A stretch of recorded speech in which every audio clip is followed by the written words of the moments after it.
Halo, selamat malam semua foodpreneur di seluruh Indonesia. Ketemu lagi dengan saya, Sarita Suteja, di Foodies on Sharing, program ngobrol-ngobrol santai yang menghadirkan narasumber-narasumber menarik di bidangnya, didedikasikan untuk kemajuan foodpreneur di seluruh Indonesia. Foodies, the first F&B education platform in Indonesia. Nah, menunggu narsum kita malam ini, saya akan coba panggilin dulu. Mungkin teman-teman boleh pada absen. Dari negara mana, dari kota mana aja. Kita tunggu ya.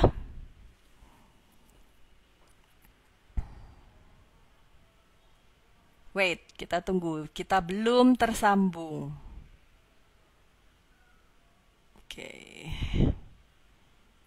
Kita masih tunggu. Yang masih pada dadah-dadah, boleh dadah-dadah.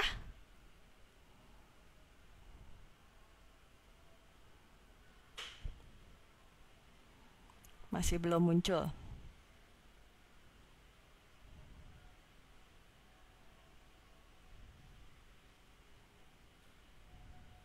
Ditunggu sebentar ya.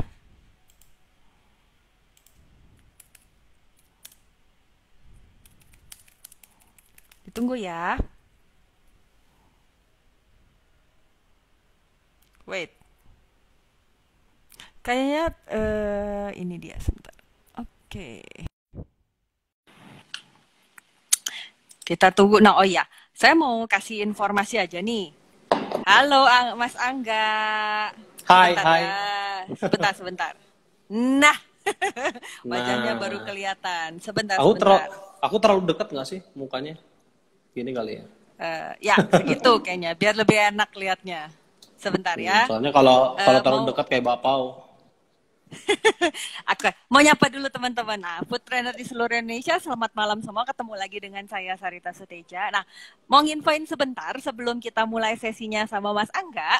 Saya mau kasih informasi sebentar buat teman-teman food trainer yang belum pernah join kelas Foodies atau mau belajar lagi. Jangan lupa ya, bulan ini Foodies ada FOC, Foodies Online Class Batch ke-6 gitu, tentang temanya apa, memulai bisnis kuliner rumahan, omset ratusan juta rupiah. Ya oke lah, rupiah lah ya, bareng Chandra Liang, founder dari Espressielo, rasa lokal dan Chef Mama. Catat tanggalnya, tanggal 29 Agustus, bisa daftar sekarang. Nah, selamat malam Mas Angga. Selamat malam Mbak Sarita. Selamat Aduh, malam Mas Angga. Aduh, kayaknya hari ini apa selalu cerah ceria dan segar karena harus dong. Harus pengen dong. berbagi. Tadi aku ini sesuai malam ini ya, sesuai tema malam ini. Ini kan ada 8 ya gitu. Jadi 8 itu kan banyak. Jadi buat teman-teman foodpreneur yang udah stay tune di sini, jangan lupa sekarang juga saya kasih waktu sebentar untuk ngambil catatannya. Boleh buku sama bolpen, boleh juga kalau misalnya nyatetnya hobinya pakai tab gitu. Jadi monggo diambil sekarang. Jangan lupa ini ilmunya itu nanti bisa dicatat gitu. Jarang-jarang nih Sekalian jangan ada apa sekalian apa jangan lupa jangan sama marah-marah. gorengan. Hidup Jangan nanti gorengan. nggak konsen. Jangan nanti nggak konsen. Sama Nah, bakso oke. bujangan yang penting ya. Ya, yang bahasa bujana warung abnormal. Oke, oh ya sama. Nah buat teman-teman jangan lupa juga kita sekarang Foodies itu ada YouTube channelnya gitu. Jadi buat teman-teman yang pada punya YouTube juga jangan lupa pada subscribe YouTube channel kita Foodies Channel gitu. Nah jangan lupa aktifkan loncengnya sama sebarin linknya itu di semua WhatsApp grup, Telegram grup, semua grup lah pokoknya gitu. Jadi karena semua ilmu di sana itu nggak kaleng-kaleng dan semoga bermanfaat buat teman-teman semua. Oke, kita mulai malam ini. Oh ya, komennya akan saya matiin dulu sekarang gitu, sebentar lagi saya akan matiin. Jadi buat teman-teman yang mau nanya nanti ke Pak Angga, Mas Angga lah ya, Jangan Bapak Pak tua Angga banget gitu, dong. Mas Angga. Komennya jangan dimatikan. Komennya boleh Buat dimatikan. iya makanya nanti yang buat Mm-mm. mau nanya sama Mas Angga itu bisa ketik di kolom yang ada tanda tanyanya di bawah. Nanti kalau misalnya pertanyaannya akan saya bacain di dekat-dekat akhir. Sebentar, saya coba komen off dulu. Oke. Nah, Mas Oh Angga, gitu ya. ini Aduh, kan muka saya kita jadi lebar banget ya. Hai gak apa-apa kan semuanya. biar fokus, biar kelihatan sama foodpreneur di rumah. Nah, Oke. kita mulai aja nih. Mas Angga bisa ceritain nggak sih pengalamannya selama ini dalam bisnis kuliner? Terus mungkin dulunya gimana, dulunya ngapain gitu kan? Kenapa sampai bisa diundang ya pastilah ya Ya. karena punya konten pastinya kalau diundang gitu. Nah, sama bisa ceritain juga sekarang lagi sibuk apa. Jadi pengalamannya dulu gimana di bisnis kuliner, kemudian sekarang lagi sibuk apa? Monggo. Oke, Ya, yang pertama-tama saya ucapin Assalamualaikum warahmatullahi wabarakatuh buat teman-teman foodpreneur Waalaikumsalam ya warahmatullahi panggilannya ya. wabarakatuh. Ya, foodpreneur, pebisnis kuliner. Foodpreneur. Selamat malam buat teman-teman foodpreneur, selamat malam juga buat teman-teman foodies, Mbak Sarita juga terima kasih yang udah mau ngundang saya hari ini ngobrol-ngobrol ya, sharing Ya, hari ini ya. tentang 8 step guide untuk membuka bisnis kuliner gitu.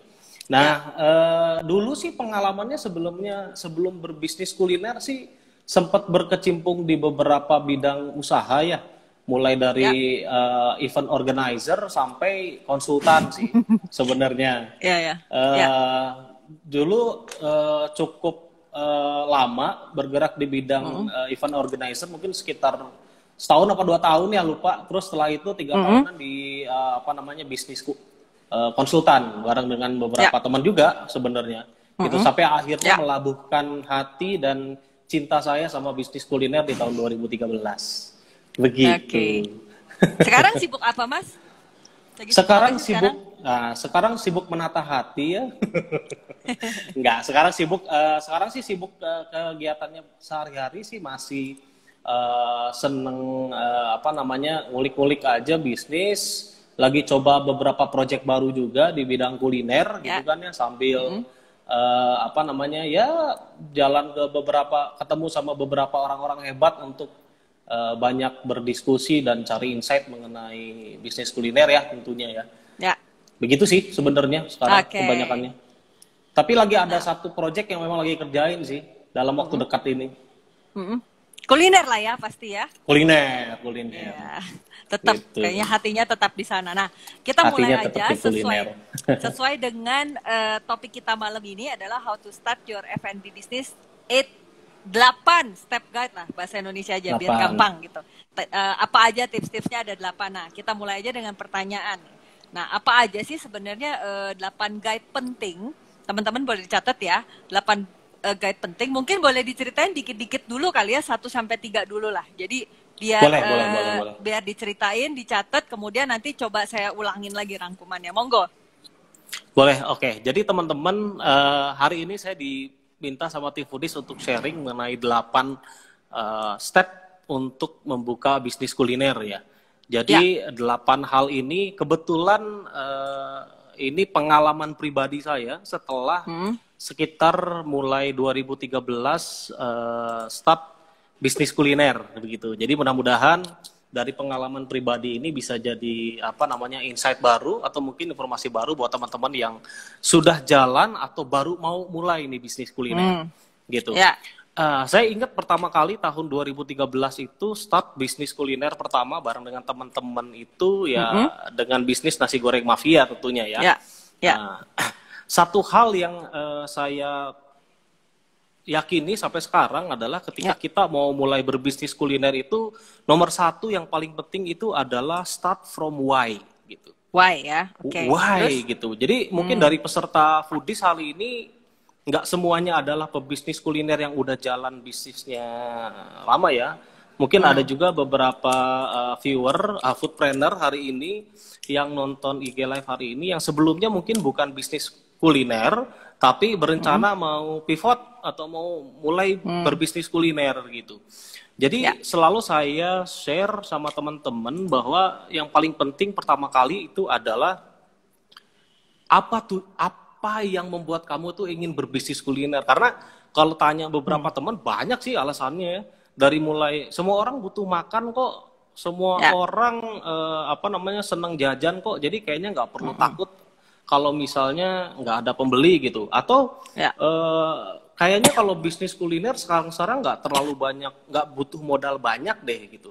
Apalagi zaman-zaman kayak sekarang udah serba online, udah serba gampang, pakai sistem bisnis konsep ghost kitchen aja kayaknya udah bisa jalan bisnisnya. Nggak perlu buka resto, hanya perlu buka garasi, dapur udah bisa jadi bisnis kuliner.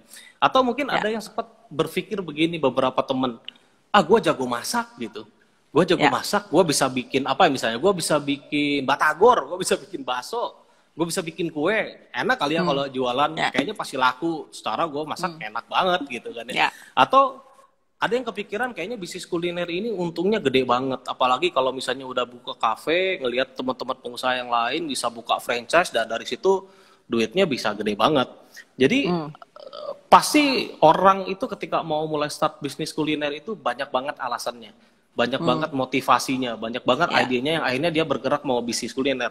Cuman satu hal yang paling penting, why you want to start a business kuliner itu adalah tujuan kamu tuh berbisnis itu untuk apa gitu.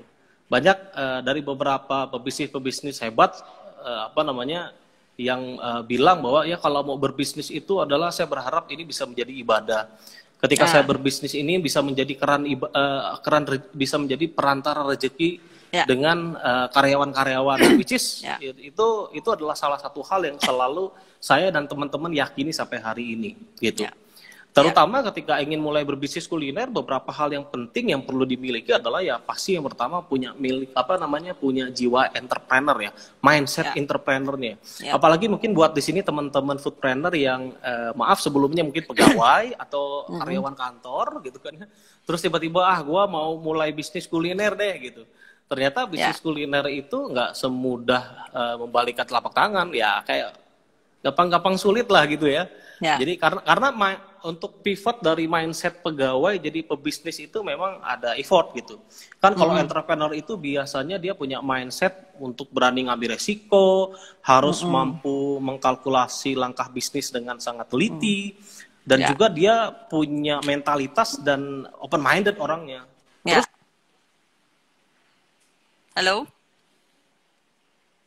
Halo Mas Angga, kayaknya keputus bentar. Halo, udah sambung lagi. Keputus. Ya, sudah.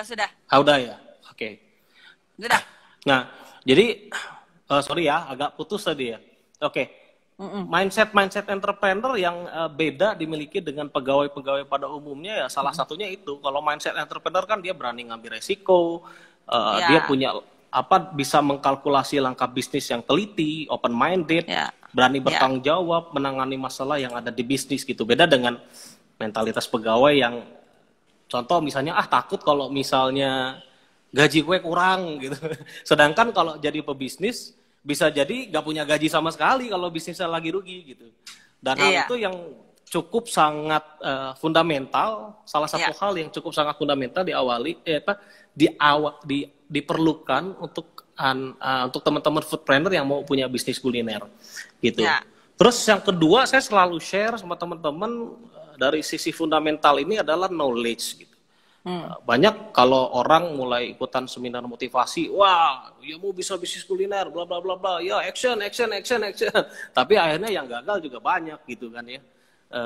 Jadi penting banget ilmu untuk membangun bisnis kuliner gitu. Karena memang bisnis kuliner ini cukup kompleks, banyak banget elemen-elemennya gitu kan ya. Ini kalau dijelasin panjang banget gitu ya, bisa 10 SKS kali gitu kan ya. Jadi penting banget knowledge mulai dari bagaimana memanage keuangan, SDM, cash flow, bahan baku dan lain-lain gitu. Sampai memahami pentingnya food safety dan macam hal lainnya lah gitu yang tetek bengek begitu. Terus berikutnya attitude juga penting gitu. Nggak semua pebisnis kuliner punya attitude as a business kuliner yang baik gitu kan ya. Pebisnis kuliner jelas dari pengalaman saya sekitar 6 tahun ini bareng dengan teman-teman 5 hal yang perlu kita miliki itu adalah pertama tuh disiplinnya harus tinggi ya. Gitu. Karena bisnis kuliner itu bisnis yang cukup punya kebutuhan sangat detail dan juga eksekusi yang cukup banyak ya setiap aktivitasnya, mulai dari aktivitas operasional, marketing, promotion, procurement, financial, HRD dan lain-lain gitu. Terus yang kedua, karena kita berhubungan dengan banyak karyawan, so far kayak sekarang abnormal udah berapa ratus cabang gitu ya, kan karyawannya banyak banget ya, belum lagi ketemu dengan yang bujangan segala macam, sehingga hubungan interpersonal itu diperlukan sih, gitu. Hubungan interpersonal yang baik ya, bagaimana kita mau terbuka sama orang, mau belajar banyak sama orang, gitu. Hobi ngumpul dan juga cari insight bareng sama teman-teman itu diperlukan, gitu. Dulu saya orangnya agak sulit ya bergaul ya. Biasanya kalau ketemu orang tuh pinginnya disapa duluan gitu. Kalau sekarang nggak bisa begitu sih. Kalau udah mulai bisnis ya, harus hobinya PDKT gitu. PDKT, SKSD, SKSD. Ketemu orang hebat, SKSD, pinginnya ngobrol, pinginnya cari tahu gitu. Karena itu salah satu attitude yang paling penting yang harus dimiliki. Karena selama 6 tahun ini hal ini yang membuat saya banyak belajar dan banyak sekali info, ilmu yang didapat dari orang-orang hebat. Kalau nggak SKSD agak sulit gitu, harus SKSD-an orangnya. Gitu. Terus punya visi, mampu menentukan skala prioritas, sama sering sharing gitu. Sharing is caring gitu. Semakin banyak sering sharing kayak begini, teman makin banyak, ilmu juga makin banyak.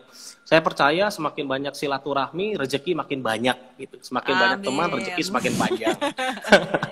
Terus berikutnya corporate value. Jadi why itu juga penting untuk membentuk why. Ketika kamu ingin bangun bisnis kuliner, saya saranin sih ketika nanti bisnisnya mau di scale up, mau agak besar, mau lebih serius gitu, corporate value itu jadi salah satu hal yang kayaknya nggak bisa dianggap enteng gitu. Banyak orang yang pingin, wah saya tuh pingin kalau punya perusahaan nanti bisnis kuliner, bisnisnya gede, orang-orangnya yang dulunya bekerjanya di level misalnya waiter naik jadi manajer, naik jadi GM, naik jadi direktur dan segala macam gitu. Tapi saya yakin hal-hal itu akan bergerak kalau kita sebagai founder, sebagai owner mampu menerapkan corporate value yang baik gitu. Sehingga buat teman-teman yang mungkin mau mulai scale up bisnis, menentukan corporate value itu cukup jadi satu hal yang perlu dipikirkan dari sekarang. Gitu. Contoh misalnya saya mau punya satu organisasi yang setiap hari karyawannya menjalankan ibadah dengan baik misalnya gitu. Sehingga kan program-program yang terkait dengan HRD, organisasi perlu menselaraskan keinginan dan juga keinginan dan corporate value yang mau dibangun. Sehingga ketika semua karyawan menjalankan value yang diminta sama perusahaan, itu akan menjadi culture secara langsung gitu. Kadang-kadang kan kita kalau kita ngomongin corporate culture agak bingung ya. Corporate culture itu apa sih budaya perusahaan? Cara biar budaya perusahaan itu baik itu gimana? Ya nggak kebayang juga kadang-kadang gitu. Akhirnya ujung-ujungnya corporate culture itu cuma jadi hiasan dinding aja gitu. Terus yang kedua, kalau misalnya teman-teman sudah tahu step kedua apa, ini ya sebenarnya. Step kedua, kalau teman-teman udah tahu mau saya tuh kenapa ingin berbisnis, tujuan ingin berbisnis itu apa sih? Yang kedua ya tentukan produknya sih. Produknya yang mau dijual apa, terus bisnis konsepnya kayak gimana.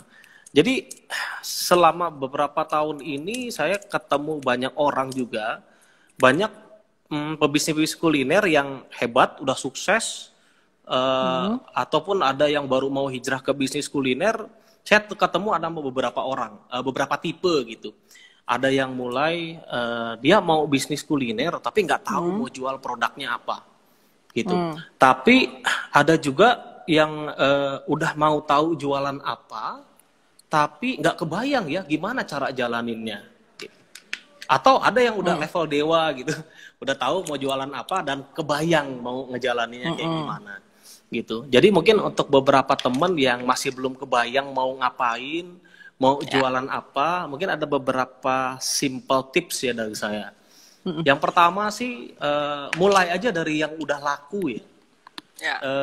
Kalau saya mau share sedikit, yang pertama kali saya dan teman-teman start kuliner nasi goreng mafia 8 Oktober 2013 itu adalah produk yang memang sudah laku gitu. Nasi goreng siapa sih yang nggak makan gitu.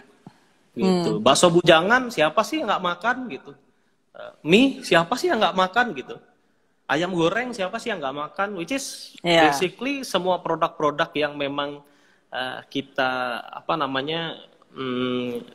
sajikan ke masyarakat saat ini, khususnya saya dengan teman-teman di CRP itu adalah memang produk-produk yang memang sudah sangat familiar dan cenderung sudah amat laku di pasaran, sehingga kita nggak perlu punya banyak effort yang sulit untuk mengenalkan produk ini sama masyarakat gitu. Tinggal kita punya satu kreativitas di mana kita bisa memberikan nilai tambah gitu kan ya, added value lah ya terhadap produk yang kita miliki, sehingga kita punya diferensiasi yang jelas, yang bagus, yang kuat di mata konsumen dibandingkan dengan produk-produk yang dipunyai sama kompetitor gitu.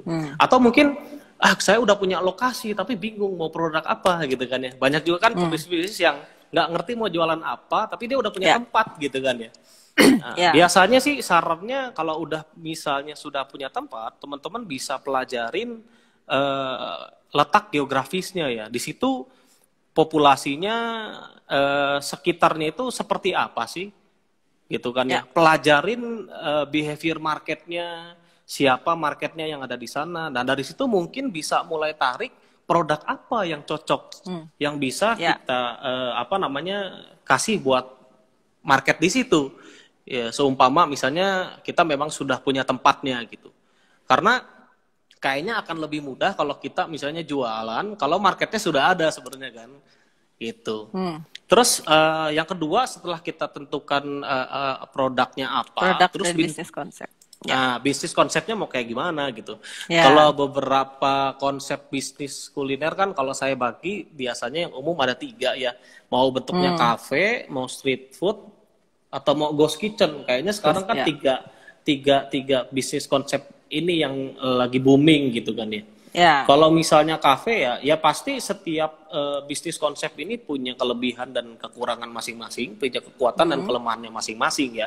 Kalau misalnya contoh misalnya mau buka street food, kalau buka street food kayaknya kan nggak butuh modal gede-gede banget ya. Buka mau di mana aja gampang gitu kan ya. Cuman cenderung kalau teman-teman agak idealis sama hal yang namanya food safety gitu kan ya, itu agak sulit diimplementasikan ya, namanya jualan di pinggir jalan gitu kan gitu.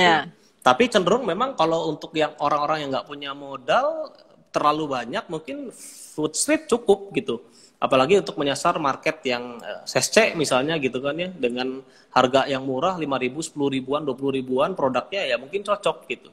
Tapi cenderung produknya memang ya food safety-nya mungkin agak kurang bisa di develop jauh gitu ya, dibandingkan beda kalau kita buka restoran atau kafe. Karena kan kalau restoran atau kafe pasti dia punya standar ya, mulai dari kitchen layout-nya, equipment kitchen-nya. Udah pasti beberapa kafe atau restoran dia pasti pakai standar commercial equipment kitchen yang sudah jelas pasti untuk food safety itu lebih terjaga gitu. Tapi cenderung memang kalau untuk bisnis yang jualannya dari kafe ya butuh modal yang nggak sedikit biasanya, karena kan untuk sewa lokasi dan lain-lain juga membutuhkan capex di awal yang cukup besar. Tapi ada beberapa opsi yang ada satu opsi yang cukup menarik saat ini ya, apalagi pada saat pandemi COVID-19 kemarin gitu ya. Bisnis ghost kitchen menjamur banget gitu kan ya. Buat menjamur banget. Bahkan saya punya teman sampai sini, sahabat juga, Kang Adit, ownernya Dapur GG. Wah, itu salah satu hero-nya ghost kitchen di Bandung gitu.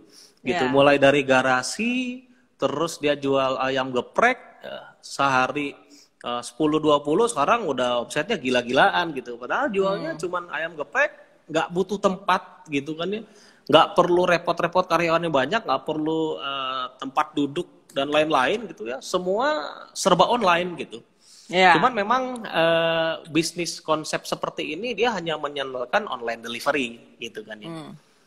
Jadi kembali lagi buat teman-teman foodpreneur, jika sudah punya produk dan bingung menentukan bisnis konsep yang mana, tinggal sebenarnya pelajari aja kelebihan dan kekurangan di masing-masing bisnis tersebut.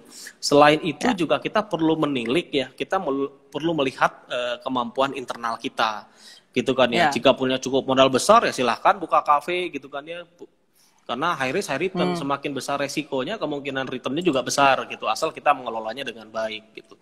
Nah, kemampuan SDM, kemampuan ekonomi itu akan menentukan akhirnya kita akan pakai bisnis konsep yang mana, gitu. Which is sebenarnya apapun bisnis konsepnya, jika dijalankan dengan baik, bisnis ya pasti akan menghasilkan sebenarnya, gitu. Terus yang ketiga nih, karena tiga dulu tadi kan, ya? Step ketiga itu adalah, benar, yang kadang-kadang beberapa orang dulu nggak terlalu kebayang atau nggak terlalu ngeh gitu. Yaitu cara menentukan brand naming. Brand naming. Contoh misalnya dulu pertama kali aku inget banget bareng sama teman-teman waktu buka nasi goreng mafia ya. Dulu nasi goreng yang terkenal di Bandung apa ya? Aku sampai bingung gitu. Halo? Agak terputus. Nah, udah balik lagi. Udah jelas ya? Iya, diulang lagi. Jadi dulu 2013, dulu 2013 aku sempat bingung tuh waktu pertama buka nasi goreng mafia. Sempat nanya dulu, kalau nasi goreng yang enak itu di Bandung di mana ya? Wah, bingung dulu. Gitu, sampai akhirnya kita kepikiran untuk buka nasi goreng mafia, gitu kan ya. Terus kita kasih tagline dengan nasi goreng nomor 1 di Indonesia. Agar, suatu saat ke depannya tagline ini bisa jadi satu positioning. Jadi kalau orang inget nasi goreng, ingatnya ya nasi goreng mafia gitu. Dan kadang-kadang orang itu nggak terlalu ngeh bahwa brand name itu sangat penting gitu.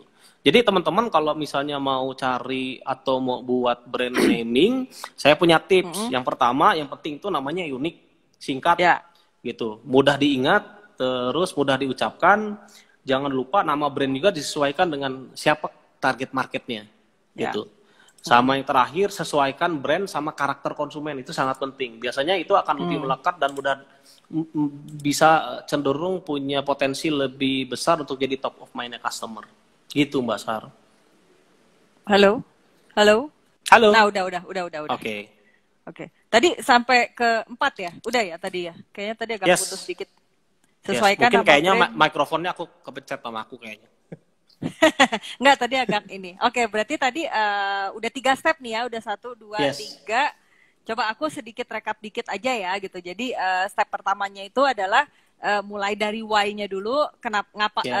Apa alasan kita mau bisnis gitu. Jadi ada beberapa hal fundamental yang harus diketahui, itu adalah mental entrepreneur, knowledge, attitude, sama corporate value. Kemudian yang step kedua itu adalah tentukan produknya yang mau dijual apa dan bisnis konsepnya kayak gimana. Gitu. Kemudian yang ketiga itu adalah tentukan nama usaha atau brand name. Nah, kita move to next step kali ya, biar ini. Nah, untuk yang step selanjutnya itu mungkin bisa diinfoin juga 4, 5, 6. Jadi kita 3 nih, nanti terakhir baru 2 gitu. Yang keempat apa Mas? Yang keempat sih banyakin insight ya. Insight itu banyakin data. Data ini adalah ya kenalin siapa konsumenmu, siapa kompetitormu gitu. Beberapa waktu yang lalu saya beberapa kali ngisi seminar, ketemu sama beberapa pebisnis juga. Banyak yang udah jalanin bisnisnya gitu, cukup lama, bahkan dengan 1-2 tahun. Tapi pas aku tanya, Pak, Bu, kompetitornya siapa? Wah, aku nggak tahu ya siapa kompetitorku gitu. Atau siapa konsumennya? Oh, konsumennya mahasiswa gitu. Oh, kalau mahasiswa tuh seneng konten yang kayak gimana ya kalau jualan di sosmed gitu kan. Banyak yang nanya, Mas aku udah jualan tapi udah pakai IG juga tapi kok nggak laku-laku ya gitu kan ya.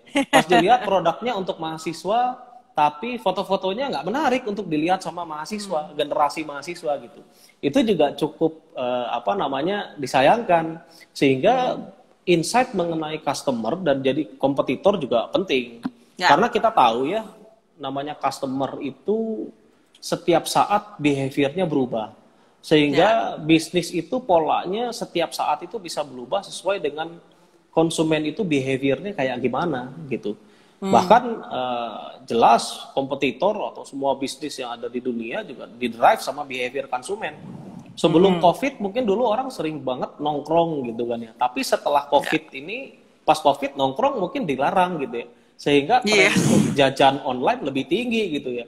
Mungkin yang tadinya orang jarang ngisi e-wallet, sekarang jadi sering ngisi e-wallet gitu. Karena suka nggak suka mereka dipaksa melakukan itu. Karena ada kondisi-kondisi yang memang akhirnya, halo. Halo? Ya, tadi Oke. suka nggak suka dipaksa melakukan itu. Iya, suka nggak Ya, suka dipaksa melakukan itu karena kondisi ya gitu. Dan beberapa hal yang bisa mempengaruhi ke apa namanya kebiasaan konsumen itu ya contoh ya, kayak misalnya perkembangan teknologi, pertumbuhan ekonomi, bahkan hmm, regulasi-regulasi pemerintah juga menentukan. Kan kemarin contohnya ya, COVID yang tadinya seneng nongkrong jadi nggak nongkrong, yang tadinya jarang beli hmm, online sekarang jajannya online gitu ya. Terus hal-hal yang kaitannya dengan sosial budaya juga mempengaruhi apa namanya mempengaruhi behavior konsumen. ya, Sehingga sampai saat ini kita juga perlu tahu yang hmm, diinginin konsumen itu apa sih? Need, ya, want, expectation konsumen itu apa sih?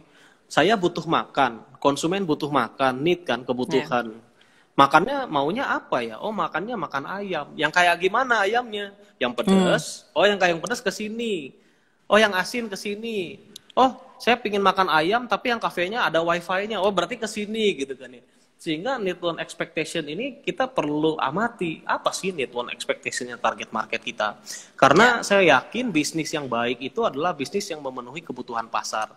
Sehingga kita perlu tahu nih kebutuhan pasar kita apa sih, kebutuhan konsumen kita apa sih, dari situ kita datang. Sehingga produk hmm, kita akan lebih mudah diterima dan dikonsum sama market kita. ya, Gitu. Terus berikutnya juga oke, kita harus kenal sama kompetitor kita, siapa potensial ya, kompetitornya. Mana yang bisa potensi jadi laten kompetitor ya, yang mungkin kayaknya sekarang biasa-biasa aja, tapi nggak tahu besok-besok tiba-tiba nyalip brand kita gitu kan, dan itu banyak hmm, banget dan sudah banyak banget kasusnya gitu. Jadi ya, kita perlu tahu juga kompetitor kita tuh ngapain aja, program-programnya tuh yang dilakukan di sosial media dia itu misalnya ngapain ya, aja, yang berhasil yang mana, yang gagal yang mana, terus agresif apa sih mereka di apa namanya di konsumen gitu kan ya. Terus gimana sih cara mereka mengengage konsumen mereka, terus gimana caranya hmm, mereka itu membangun komunikasi dengan konsumennya entah itu di sosial media atau di outlet sehingga apa namanya data-data itu kita bisa apa namanya tarik sehingga kita ya, punya banyak insight untuk melakukan banyak inovasi di bisnis kita. Gitu, hmm, Mbak. Jadi step empatnya hmm. kita harus banyak Step empatnya, insight-nya tuh di ya customer sama kompetitor. Nah, step yang ya, kelimanya sudah jelas kelima, kalau bisnisnya udah mau jalan gitu kan ya, kita harus hmm, setting target gitu. setting target, Setting target gitu. Kita udah mau mulai bisnis gitu, tapi nggak tahu targetnya apa gitu. Nggak hmm, tahu targetnya apa. Ah, pokoknya jalan aja bagaimana air mengalir, kita mengikuti gitu. Bagaimana Allah menentukan gitu, kita merencanakan. Betul. hmm, Pada hmm, hakikatnya Tuhan yang menentukan, manusia yang merencanakan gitu. Tapi kita tetap harus punya target. Sehingga apa? ya, Sehingga target ini bisa menjadi motivasi kita untuk apa? Untuk melakukan apa namanya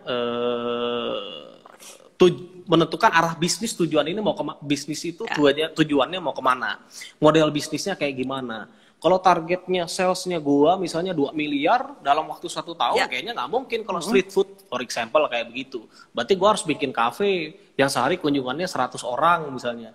Oh kalau hmm, misalnya gua pingin punya sales misalnya targetnya 10 juta aja per bulan. Oh mungkin buka hmm, gorengan, gerobak cukup gitu. Tinggal buka 5 ya, gerobak, 10 gerobak di tempat kampus-kampus yang keren-keren, yang banyak orang lalu lalang, mungkin bisa achieve. hmm, Jadi ya, target itu pada akhirnya akan menentukan program-program apa yang akan kita lakukan hmm, pada saat bisnisnya nanti berjalan gitu. ya, Karena apa namanya target ini juga apa namanya akan menentukan nanti besarnya investasi yang dibutuhkan di awal bisnis itu berapa gitu. hmm, Terus oke, menentukan biaya-biaya yang diperlukan untuk sebagai dasar operasional jalanin aktivitas perniagaan di lapangan itu berapa.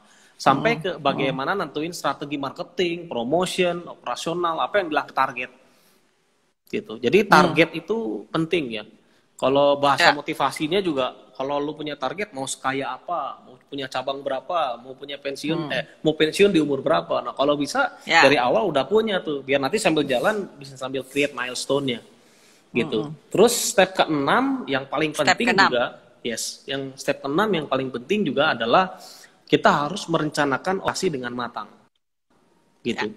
Sebagaimana kerennya objek atau goal atau target yang akan hmm, kita kejar, kalau yang mengerjakannya tidak kompeten, Kalau yang mengerjakannya tidak sekeren goalnya, ya programnya akan jadi biasa-biasa saja. Targetnya dan goalnya juga jadi biasa-biasa aja. Jadi proses perekrutan di awal ketika teman-teman foodpreneur mau memulai bisnis, itu menjadi salah satu hal yang sangat penting dan fundamental.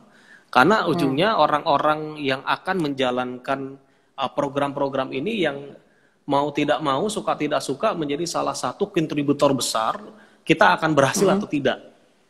Begitu. Karena suka nggak suka ya orang yang jalanin kan, program sekeren apapun ujung-ujungnya orang yang jalanin gitu. Jadi buat teman-teman mungkin yang nanti mau mulai scale up atau sudah mulai berjalan bisnisnya, sudah mulai banyak cabangnya, dari pengalaman saya sama teman-teman sih ada 6 fungsi ya di organisasi yang memang perlu kita consider untuk dipunyain gitu. Yang pertama fungsi finance, fungsi procurement, SDM, legal, marketing, sama orang operasional jelas. Kalau finance sama procurement ya jelas fungsinya dia untuk jagain bottom line kita. Finance jagain cash flow kita. Procurement berarti jelas dia harus jagain misalnya gimana caranya kita biar bisa dapat bahan baku yang affordable sehingga kita punya gross margin yang bagus gitu. SDM dan legal juga sangat penting karena ujung-ujungnya baik aktivitas finance, pembelian, operasional, marketing juga butuh butuh di cover sama legal gitu. SDM juga mengcover itu karena yang mengerjakan itu kan human ya, orang. Dia tuh butuh asupan-asupan ilmu, training dan segala macam yang dikerjain sama orang-orang yang bekerja di bidang SDM nih kayak HRD, trainer dan lain-lain gitu. Terutama yang terakhir juga 2 poin penting adalah orang operasional dan orang marketing harus kuat, jelas. Karena custom marketing jelas dia punya peranan cukup besar untuk mendatangkan konsumen dan operasional juga punya peranan yang sangat besar untuk membuat konsumen kembali lagi setelah konsumen sudah datang dan membeli produk kita. Gitu. Jadi 6 fungsi ini sangat penting jika teman-teman nanti sudah mau mulai scale up kali ya begitu. Walaupun di awal-awal mungkin kalau baru mulai 6 fungsi ini biasanya dijalanin sama ownernya sendirian gitu, sama foundernya sekalian gitu. Tapi kedepannya ketika kita udah mau mulai scale up kayaknya 6 fungsi ini memang kita perlu consider untuk kita bikin tim gitu ya Mbak Sar.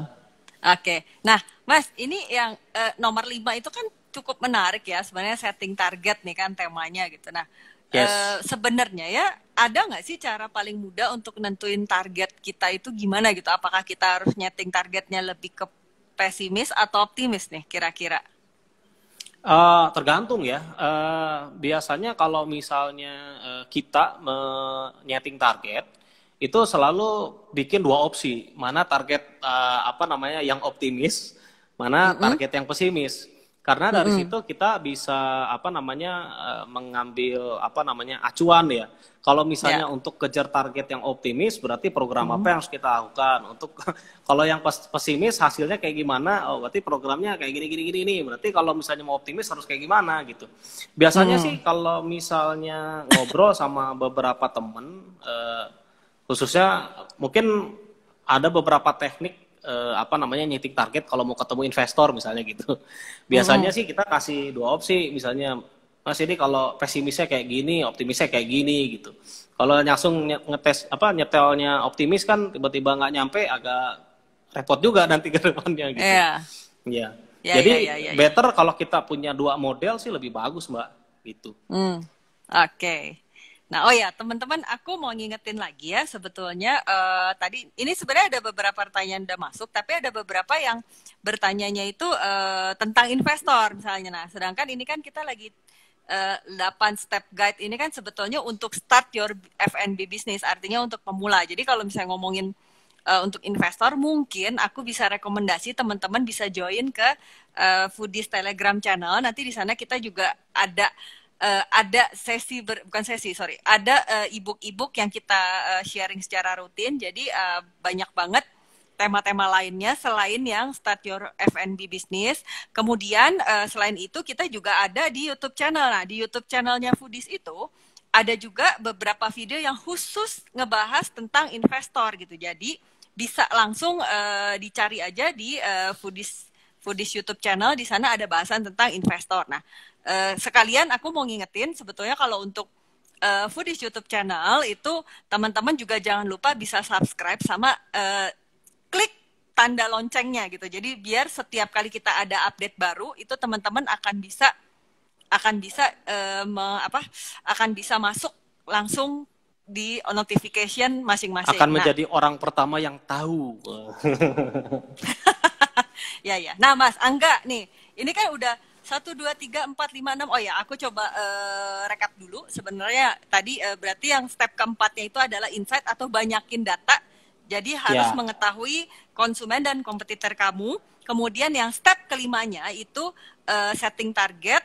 Kemudian yang keenamnya itu adalah rencanakan organisasi dengan matang. Oh ya, buat teman-teman.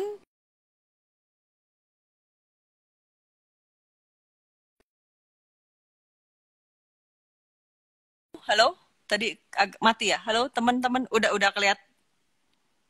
Halo, halo, Halo. halo. Nah, udah tersambung nih. Sorry, tadi kayaknya nggak tahu. Halo, udah tersambung. Oh ya, buat teman-teman juga, buat teman-teman yang tadi nanya tentang investor juga, sebetulnya Foodies Class juga ada e-course-nya tentang investor. Nah, itu bisa cari informasi tentang khusus investor itu ke www.foodies.id. Nanti di sana ada halaman e-course-nya, itu bisa langsung diklik, nanti bisa dibaca langsung di sana. Oke. Tadi saya udah sempat rekap ulang mengenai step 4, step 5, dan step 6 gitu. Nah, biar nggak penasaran nih Mas, ini kan sisa 2 step lagi. Nah, mungkin bisa juga dibocorin Mas, step 7 sama step 8-nya apa? Monggo. Oke, step 7-nya yang sangat nggak kalah pentingnya juga ketika nanti bisnisnya teman-teman mau mulai berbisnis kuliner itu adalah gimana caranya kita bisa siapin SOP kerja yang baik sama sistem kontrolnya, karena udah punya SDM jago-jago nih, punya background-nya yang keren-keren SDM-nya. Bahkan lebih keren lagi kalau kita mau mulai belajar gimana cara bikin SOP kerja. Karena ujung-ujungnya ngomongin SOP ini, ya nggak akan ada habisnya sebenarnya sih SOP ini. Karena kan SOP itu sifatnya fleksibel ya. Setiap ada SOP itu bisa berubah setiap saat. Misalnya beda keadaan, beda kondisi, SOP bisa berubah. Gitu. Contoh kayak misalnya di kitchen nih, masak A, kalau alatnya rubah, SOP bisa rubah. Gitu. Tiba-tiba ganti bahan baku, SOP-nya juga bisa berubah gitu. Sehingga menjalankan bisnis kuliner yang cukup banyak detail dan kompleksnya ini, kalau kita nggak punya SOP kerja yang baik, yang tersistematis, ini bakal jadi satu kesulitan di masa depan sebenarnya. Apalagi nanti kalau suatu saat bisnisnya udah cukup banyak cabangnya, divisi orangnya makin banyak, akan jadi kesulitan nanti ke depannya. Karena ini bakalan jadi salah satu tantangan nih untuk pebisnis kuliner di awal saat mau mulai bisnis. Karena nggak semuanya ngerti bagaimana cara bikin SOP. Gitu. Ya, betul. Gitu. Jadi saya sarankan sih teman-teman mulai dari sekarang, mungkin ikut banyak pelatihan, ikut banyak training-training, atau nonton YouTube, atau mungkin banyak searching di Google misalnya bagaimana sih cara bikin SOP, kayaknya panduannya udah banyak banget sebenarnya. Atau mungkin kalau ada budget lebih bisa hire consultant untuk menyusun SOP yang matang. Karena dasarnya sebenarnya SOP itu dibuatkan untuk panduan kerja ya. Biar semua orang yang ada di perusahaan itu dapat biar perusahaan itu dapat memastikan semua orang yang bekerja di perusahaan menjalankan semua pekerjaannya sesuai dengan standarisasi, dan juga memastikan si karyawan ini menyelesaikan pekerjaannya dan mampu meminimalisir kesalahan kerja. Sebenarnya kan tujuan SOP itu untuk itu.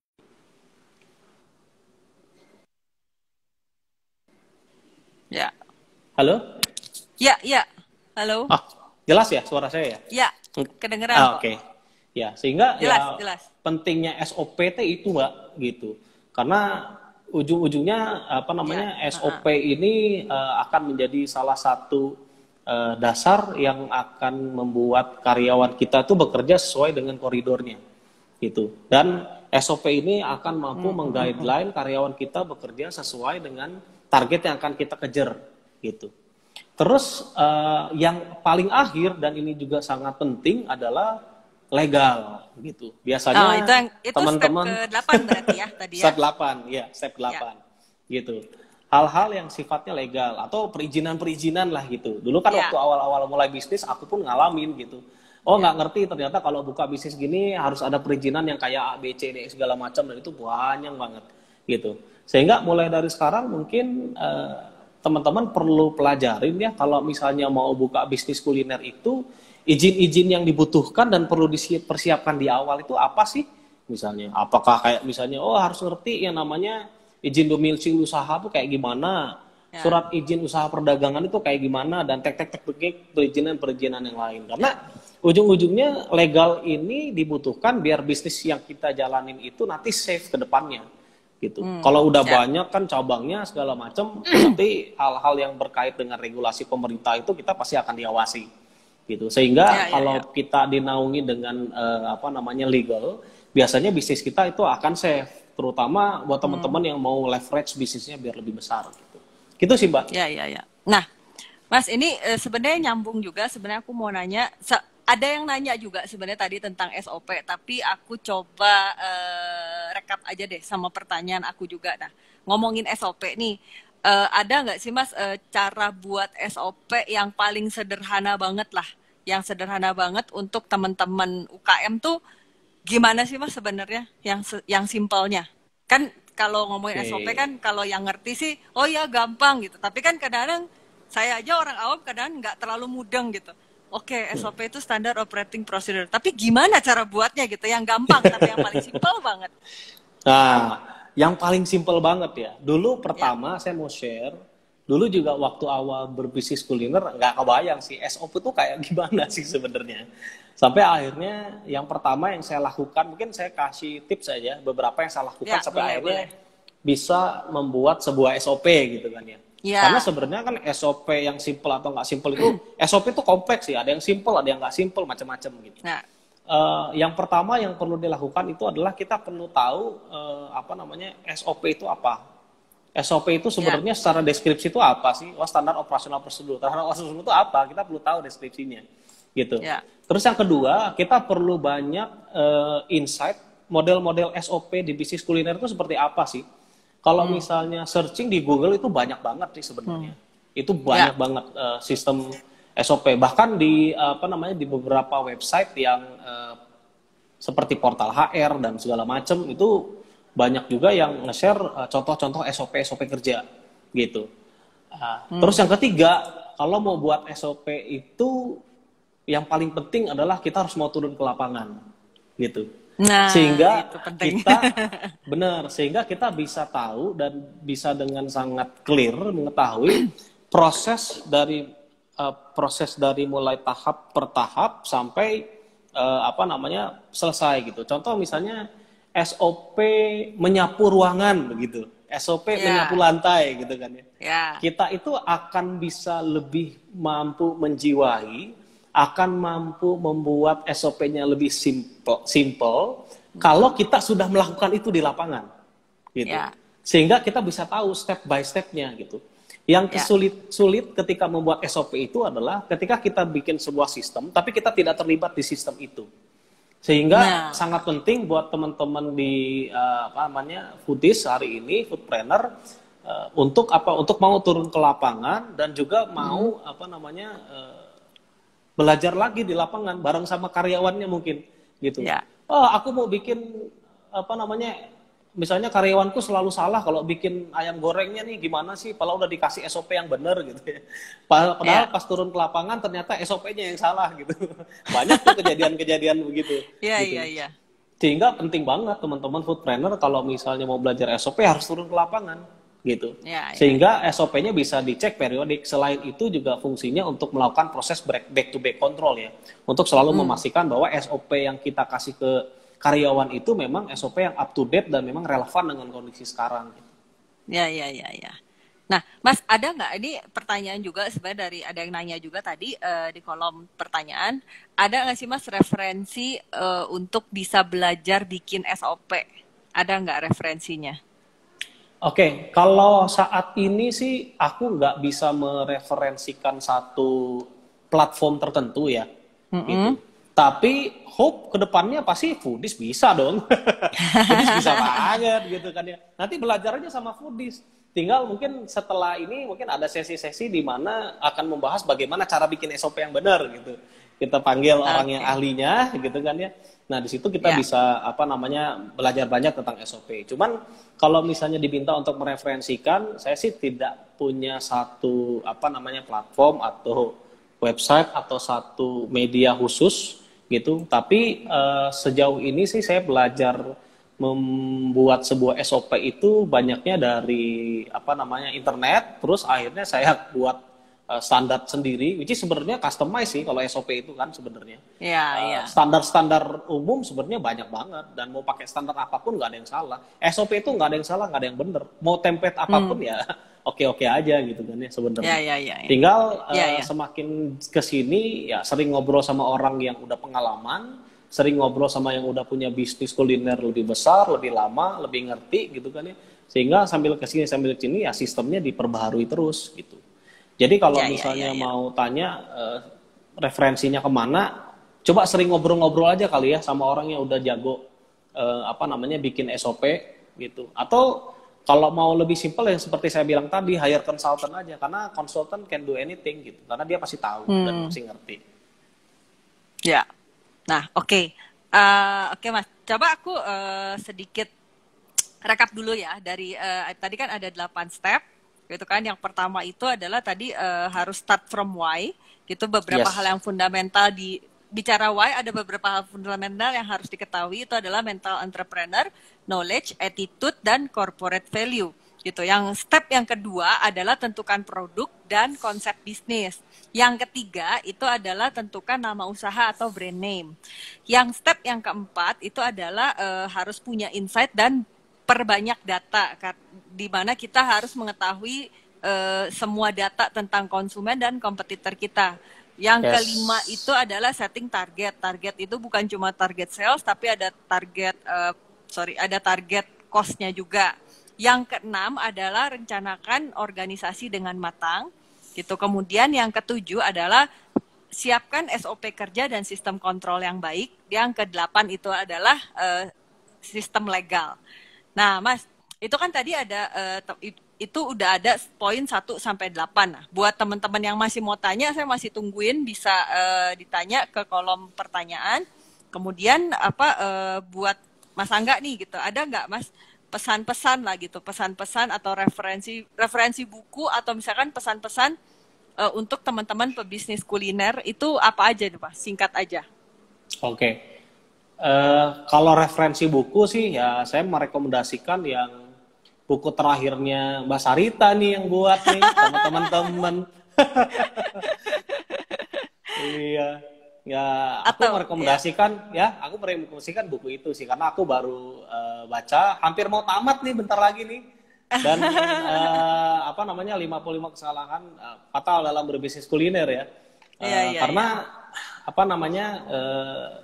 dibandingin ngomongin sukses-suksesnya gitu ya, ternyata sebenarnya ngomongin hal-hal yang gagalnya itu lebih penting biar kita yang baru mau mulai bisnis itu lebih bisa aware dengan pengalaman-pengalaman orang yang sudah mulai menjalankan bisnis duluan, agar kesalahan-kesalahan yang sudah dilakukan itu tidak diulangi sebenarnya. Itu sih aku rekomenin banget gitu ya. Terus pesannya buat teman-teman yang mau bisnis kuliner itu sekali lagi sih yang pertama selalu niatkan bisnisnya untuk ibadah, apapun bisnisnya ya, nggak kuliner, entah itu bisnis apapun, karena apapun yang kita lakukan untuk ibadah pada dasarnya nanti ketika kita temukan kesulitan, kita temukan tantangan di lapangan, kita akan selalu ingat bahwa ada Tuhan yang lebih besar, sehingga kita akan lebih optimis dan lebih yakin bahwa dalam menjalankan bisnis ini akan ada Tuhan yang menolong kita dan akan membantu bisnis kita besar. As long as kita punya niat yang baik agar bisnis yang kita jalankan bisa bermanfaat buat masyarakat dan bisa jadi nilai ibadah gitu. Itu sih Mbak Sarita kalau saya. Nah, oke. Mas, kita sesi foto bareng dulu ya. Oh, buat ada foto teman-teman. Ya? Oke. Ada foto. Buat teman-teman jangan lupa nanti abis ini pada nge-screenshot gitu kan, saya sama Mas Angga akan freeze sebentar gitu. Jadi ayo langsung di screen capture, kemudian di post di IG story masing-masing, tag @foodies.id sama @angga_ek ya, ACT ya, Angga_ACT gitu. Oke ya, kita foto bareng dulu. Oke, 1, 2. 1, 2. Oke, udah. Nah, Mas, bentar, aku mau bacain. Tadi kayaknya masih ada yang nanya. Sebentar, coba aku cek dulu ya. Sebentar, ini masih ada waktunya, masih 5 menit lagi, jadi masih banyak waktunya. Malah mau tanya perihal. Nah, tadi ada yang manggil Pak Angga, mana ya? Sebentar. Halo Mas Angga, bagaimana cara memiliki tim atau SDM yang kompeten? Ada nggak tipsnya? Oke. Dengan budget penggajian yang minim. Waduh, sulit ini. Oke, nggak apa-apa, dijawab aja Mas Angga. Oke, ini tantangan terberatnya. Kalau bahasa orang-orang HRD ya, yang pernah aku kenal cukup lama, you pay peanut, you get monkey gitu. Jadi yang pertama memang kalau misalnya kita pingin cari orang-orang yang memang punya kompetensi lebih ya, you have to pay more, ya itu adalah hukum alamnya begitu. Jadi kalau mau dapat orang yang jago, udah pengalaman, lo sebagai pebisnis, sebagai founder, sebagai owner nggak mau pusing gitu ya, hire orang yang udah jago, udah pengalaman juga. Kalau perlu pengalaman 2-3 tahun, 5 tahun, pendidikannya bagus segala macam, ya yang pasti biayanya nggak murah gitu. Tapi kalau misalnya di awal memang kita akan niatkan bisnisnya ini untuk dibesarin gitu kan ya, saya pikir nggak ada salahnya kalau kita mensisihkan investasi kita di SDM di awal gitu. Karena seperti yang saya bilang tadi, bagus atau tidaknya sebuah goal itu akan jadi tidak akan jadi tidak jalan kalau yang menjalankannya juga nggak kompeten. Jadi penting Mas. Tapi kalau misalnya gimana dong, saya nggak punya duit tapi pengennya yang bagus gitu kan ya. Itu bagus itu kan relatif ya. Bagus yang kayak gimana? Bagus itu standarnya relatif. Jadi saya sarankan sih kalau memang teman-teman ingin yang bagus ya sesuaikan juga dengan budget.